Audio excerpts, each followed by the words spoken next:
Welcome! This video is the ultimate passive income guide for photographers. This is where I list a ton of creative ways that you can bring in some passive income through your photography business for years and years to come. But first, answer this question for me.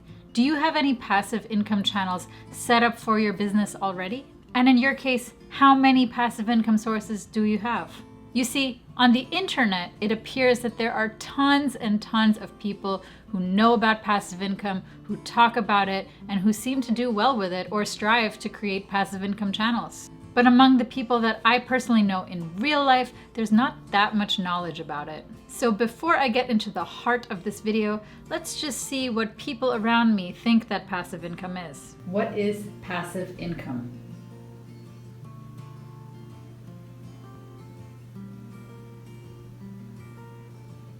I'm not really sure. Honestly, that phrase is something that just sounds kind of unknown, and I'm guessing that it's something to do with making money from content that is simply put out there. All right, so let's find out the actual definition of passive income. According to Investopedia, passive income is earnings derived from a rental property, limited partnership, or other enterprise in which a person is not actively involved. As with active income, passive income is usually taxable. So most people, when they talk about passive income, they're talking about real estate, P2P lending, stocks, all of that. And something like stocks, that would be truly passive income because you are literally doing nothing for that money to increase. With photography, you can set up so-called passive income sources, but they are not truly passive because they usually require a significant amount of work in the beginning before they become passive, which wouldn't make them 100% passive. But you know, this term is loosely used, and ultimately what I'm talking about in this video is setting up sources for yourself that will make you money in the long run without you putting too much effort into maintaining them in the long run. So we're going to look at two types of passive income sources. One is going to be targeted at photographers who already have an audience online, and the second one is going to be for photographers who have no audience online. Obviously, if you have an audience, everything is a lot easier, but there are ways to make passive income without having that audience. All right, so for photographers with an audience, and perhaps that audience is on a YouTube channel, YouTube is a source of passive income. Again, you put in a lot of work in the beginning and it eventually becomes passive, but we're not going to get too technical about this definition. So YouTube AdSense is one way that I personally make money as a photographer. It's not that much at this point. Right now, I'm averaging about $300 a month from YouTube AdSense. There are, of course, photographers with bigger channels who definitely earn more, but this is something that you can keep in the back of your mind if YouTube is something you're thinking about, if you want to start a channel to talk about photography or just talk about your journey with photography. Personally, I think that YouTube is the easiest channel to build up. I find it a lot easier than building an Instagram or a Facebook because YouTube is a search engine. You can create content that can be found for years and years to come. Whereas on other social media channels, your content pretty much disappears shortly after it's posted, and it's a lot harder for people to find that content down the line. So if you have an audience already, then maybe you can bring that audience over to a YouTube channel that you create. Or if you are just interested in, venturing into this YouTube world, I highly recommend it. So I am still at the very beginning of my YouTube journey, but I have high hopes for this platform. The second way you can make money if you have an audience already is through affiliate marketing. So affiliate marketing is basically where you're promoting a product or service for somebody else, and then you get a commission off of that. So one of the most popular affiliate marketing programs is the Amazon affiliate program. Basically, when you look on blogs, YouTube channels, websites, whatever, you might see links to Amazon products. If you click on that link and then you buy not just that product, but anything from Amazon within the next 24 hours after clicking on that link, the person whose link you clicked on will get a small commission of your purchase, usually between 4 and 10%. That means if you buy something for $10 after clicking on one of my Amazon links, I might get anywhere from 40 cents to $1. But if you buy a, $1,000 a camera product, I could potentially make $40, $50 off of that, depending on, what category that product falls into. So if you have an audience already and you don't have affiliate links to, the products you use or things that you recommend, then you should add those affiliate links, incorporate them into your website, into your business, because maybe people are genuinely interested in what you shoot with. So just by sharing that information, you could actually bring in a little bit of extra revenue for yourself. Right now, from my Amazon affiliate links, I average about $60 a month, which is not super, super high. But again, these things tend to increase as the size of your audience increases, as your views increase, all of that. So it's something you can start with, a tiny audience, but obviously that will build up as your audience grows. Another affiliate program that I'm part of is Epidemic Sound, which provides all of the music I use in my videos. I've been using Epidemic Sound for like 2 years or so, even before I had a YouTube channel. And recently they asked me if I wanted to be part of their affiliate program, which means basically I get a small commission if somebody signs up for the free trial using my link. Even if they don't end up continuing with their subscription for Epidemic Sound, even if they just sign up for the free trial, I would get a small commission from that. So if you are interested in some music for your YouTube videos or just for your videos in general, Facebook videos, whatever, then check out Epidemic Sound. There is a link in my description which will get you a 1-month free trial. You see what I did there? Okay, the next thing you can do as a photographer with an audience is sell something like a PDF, for example. Of course, you can do this without an audience too, but this is a lot easier if you do have an audience coming to your website or blog, YouTube channel, all that stuff. And what do I mean by PDF? Well, when I was first starting out with my photography business, one thing I really needed that I didn't have were contracts. Especially with event photography, you definitely want to have a contract that you get your client to sign before you even start shooting. But if you've never seen one of these contracts, you don't exactly know how to create one. So that's why I did a little bit of Googling. I did some research online. I found the blog of a photographer who actually had PDFs of all the different contracts that he uses, and you could purchase those PDFs. I think it cost like $20 or something to download the contracts, but it was so worth it because I used those contracts for years and years to come. I adapted them, changed them a little bit based on what I wanted the contracts to say, but it gave me a good starting point. So I don't know how many PDFs this photographer sold, but I'm guessing he probably sold and probably still sells a lot of them, because I'm sure there's a lot of photographers out there who are looking for places that they can get contract templates to give to their clients before they start shooting. So just one thing to keep in mind, you can actually create PDFs that people might want to download, that people might find useful, things like that, to sell if you have an audience to sell them to, or just a platform to, list them on. The next thing, of course, is blogging. Personally, I think it's a lot harder to succeed with a written blog now than with, for example, a YouTube channel. Over the past 10, 15 years, I've tried numerous times to start blogs on different topics, but I think I always gravitated a little bit more towards video. However, there are people who do succeed with blogs. It just takes a lot of time and dedication, a lot of writing, and again, like YouTube, trying to create searchable content that people are looking for, that will rank high in Google search results, all of that. So if writing is your thing, you might actually want to take a shot at starting a blog. And with this blog, you can obviously monetize it later down the road. You can incorporate those affiliate links that we talked about. Eventually, you can get those little banner ads and all sorts of stuff. So blogging is one way for you to bring in some extra money.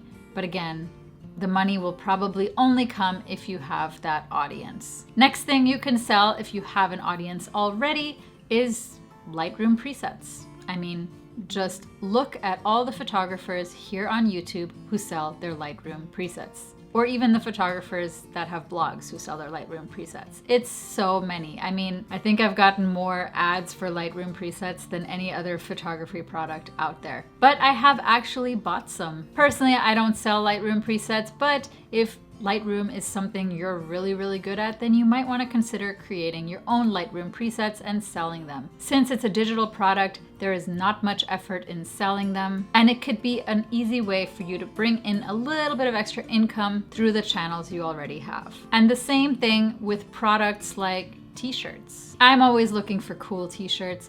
As you can tell, I wear a lot of, photography related t-shirts, and I'm always looking for new ones.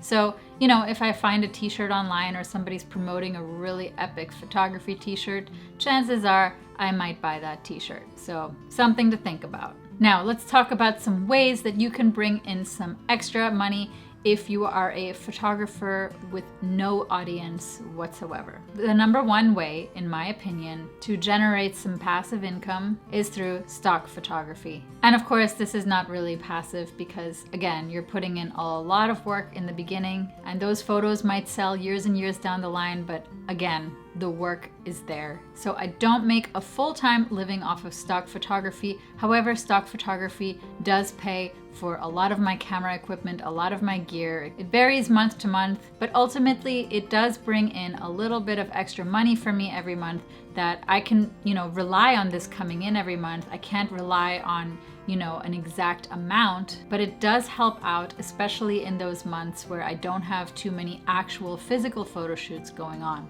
I've made tons of videos about stock photography. I was actually just looking at this the other day. I've made more than 3 hours worth of stock photography videos, which is crazy. I don't even know how I spent that much time talking about stock photography. But if you want to learn all the tips and tricks and all of my advice and experience that I have gathered from stock photography, then check out my stock photography playlist, which I will link below. And before I carry on, I also want to mention that stock video is proving to be a lot more lucrative for me personally than stock photography. Even though I talk so much about stock photography, I actually bring in more money through stock video. I don't have that much stock footage up compared to the amount of photos that I have up, but the footage, it just does so much better. So this year, I'm not focusing too much on uploading that many more photos. I'm focusing a lot more on uploading video footage. And when I have a really, really large stock video portfolio,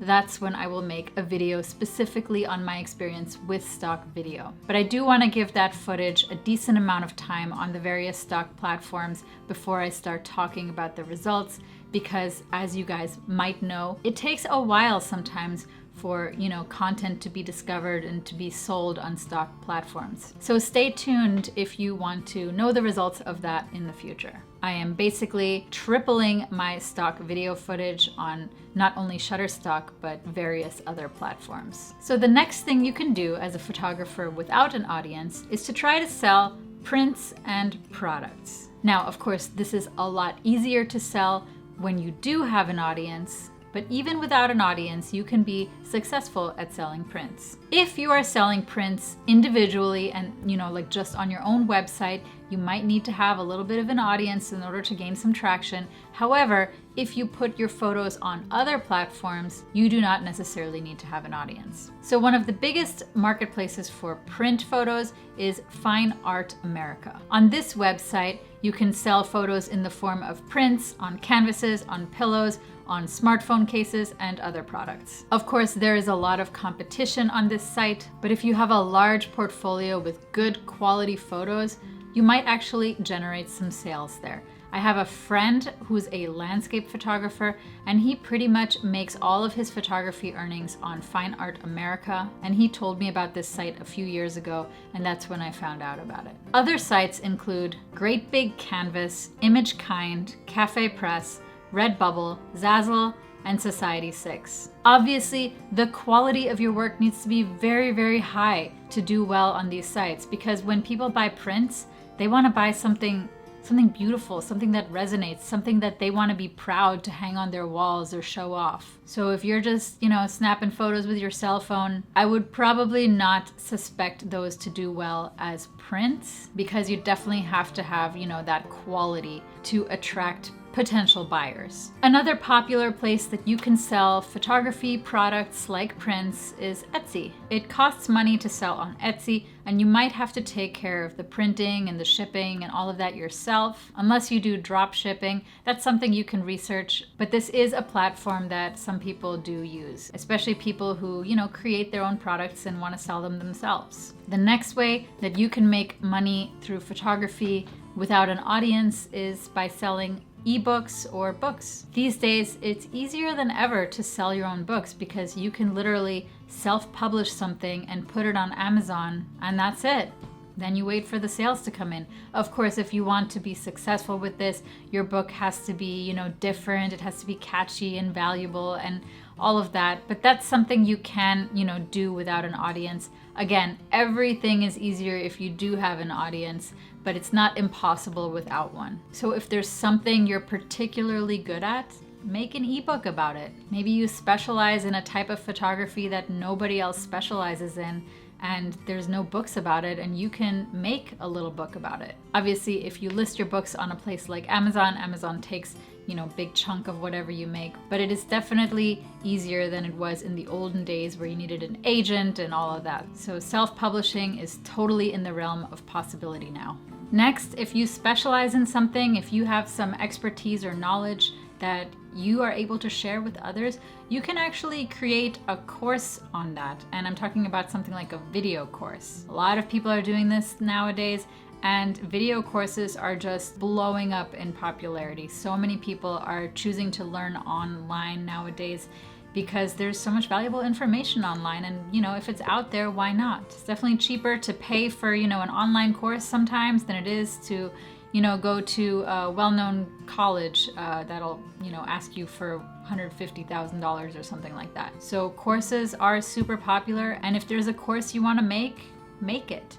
Now there's two ways that you can sell your courses. One is that you can self-host your course on something like a WordPress site or even the website that you already have, and then you want to try to generate traffic over to that website. Again, this is easier if you have an audience, but if you don't have an audience, you can use Facebook advertising or Google ads to generate traffic over to that part of your website.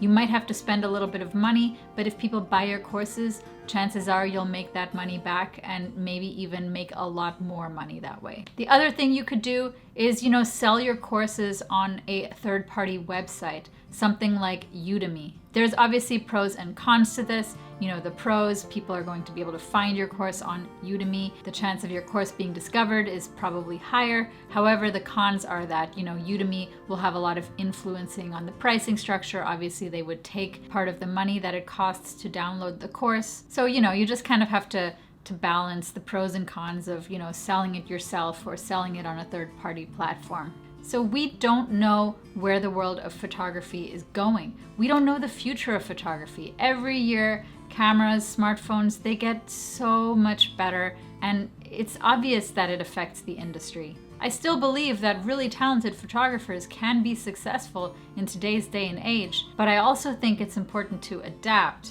And, rather than just being a traditional photographer taking portraits of people in front of a white backdrop, you might want to think more creatively to see what you can provide that people can't get themselves with their, super amazing high-tech gear that everybody has now. And since we don't know where photography is going to be in the future, having different passive income sources could be really, really beneficial and helpful if and when your traditional photo shoots start slowing down. Now, I don't have all of those passive income sources that I mentioned set up for myself.